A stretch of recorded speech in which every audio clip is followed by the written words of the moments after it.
नमस्कार। आज हम एक बहुत ही दिलचस्प प्राचीन संस्कृत कहानी में उतरने वाले हैं। इसका नाम है विचित्रः साक्षी। मतलब एक ऐसा गवाह जो बड़ा ही अनोखा है। अब जरा सोचिए, क्या इंसाफ हो सकता है जब केस का इकलौता गवाह जिंदा ही ना हो? एक ऐसा गवाह जो बोल नहीं सकता, हिल नहीं सकता। इसी पहेली पर टिकी है हमारी आज की कहानी। तो चलिए कहानी की शुरुआत करते हैं एक पिता की यात्रा से। ये एक ऐसा सफर था जो एक बहुत अच्छे इरादे से शुरू हुआ, पर आगे चलकर एक ऐसे मुश्किल मोड़ पर आ गया जिसकी किसी ने कल्पना भी नहीं की थी। तो होता यूं है कि एक गरीब पिता है, बहुत मेहनती।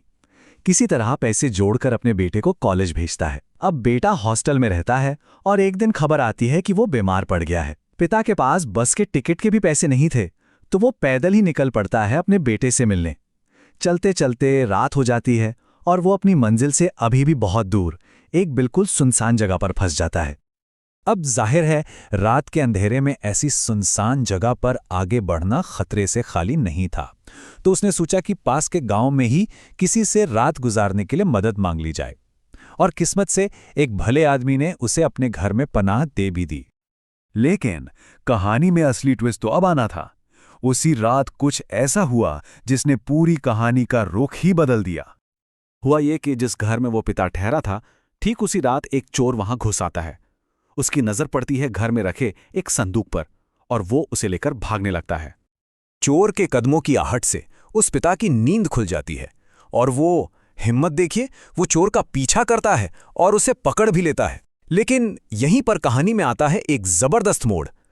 चोर पकड़े जाने पर उल्टा खुद ही चोर चोर चिल्लाना शुरू कर देता है और शोर सुनकर गांव वाले और चौकीदार सब वहां पहुंच जाते हैं। चोर पूरी ताकत से चिल्ला रहा था, चोरोयम, मतलब यह चोर है, यही चोर है। कितनी चालाकी से उसने पूरा का पूरा इल्जाम उस बेचारे पिता पर ही मढ़ दिया। तो देखिए, सिचुएशन पूरी तरह से पलट चुकी थी। इल्जाम लगा मेहमान पर, जबकि हकीकत क्या थी? हकीकत ये थी कि गांव का चौकीदार ही असली चोर था। ये तो सरासर अन्याय था। चौकीदार ने अपनी पोजीशन का फायदा उठाया और उस बेचारे बेगुनाह को फंसा दिया। तो अब मामला पहुंचता है अदालत में और यहीं पर जज साहब के सामने एक बहुत बड़ी कानूनी पहेली खड़ी हो जाती है। अगले दिन वही चौकीदार उस निर्दोष पिता को मुजरिम बनाकर पेश करता है न्यायाधीश बंकिम चंद्र के सामने। अब इंसाफ का सारा दारोमदार इन्हीं समझदार जज साहब के कंधों पर था। न्यायाधीश बंकिम चंद्र ने दोनों की दलीलें सुनी और उन्हें मामले की सच्चाई का अंदाजा तो लग गया। वो समझ चुके थे कि ये मेहमान बेगुनाह है और असली मुजरिम तो चौकीदार ही है। पर एक बहुत बड़ी अड़चन थी, प्रमाणाभावात, यानी सबूतों की कमी। और बिना सबूत के वो भला फैसला सुनाते भी तो कैसे? और यहीं से जज साहब की असली बुद्धिमानी का खेल शुरू होता है। सच को बाहर लाने के लिए उन्होंने एक ऐसी तरकीब निकाली जो सुनने में बड़ी ही अजीब और रहस्यमयी थी। तो अगले दिन जब दोनों फिर से अदालत में हाजिर हुए तो एक कर्मचारी भागा भागा आता है और खबर देता है कि पास में किसी का मर्डर हो गया है और उसकी लाश सड़क पर पड़ी है। अब पहली नज़र में तो ये खबर इस केस से बिल्कुल जुड़ी हुई नहीं लगती, है ना? लेकिन हमारे जज साहब इसी खबर का इस्तेमाल बहुत ही होशियारी से करने वाले थे। तो जज साहब ने एक बड़ा ही अजीब सा हुक्म सुनाया। उन्होंने चौकीदार और उस निर्दोष पिता दोनों को आदेश दिया कि जाओ और उस लाश को अपने कंधों पर उठाकर अदालत में लेकर आओ। ये उनकी उस बड़ी और रहस्यमयी योजना का पहला हिस्सा था। और अब कहानी अपने सबसे रोमांचक मोड़ पर पहुंचती है। वो पल जब जज साहब की तरकीब काम कर जाती है और सच सबके सामने आ जाता है।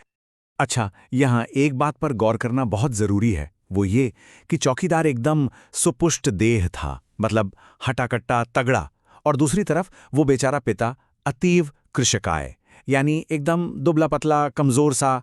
और दोनों के शरीर की बनावट का ये फर्क जज साहब के प्लान के लिए बहुत बहुत ज्यादा जरूरी था। तो जब दोनों उस लाश को कंधे पर लादकर चल रहे थे तो वजन बहुत ज्यादा था। उस दुबले पतले पिता की तो हालत ही खराब हो गई। वो बेचारा दर्द से करा रहा था और उसे इस हाल में देखकर चौकीदार को बड़ा मजा आ रहा था। वो उसका मजाक उड़ाने लगा। उसे क्या पता था कि कोई और भी सुन रहा है। उसे तो लगा कि बस वो दोनों ही अकेले हैं।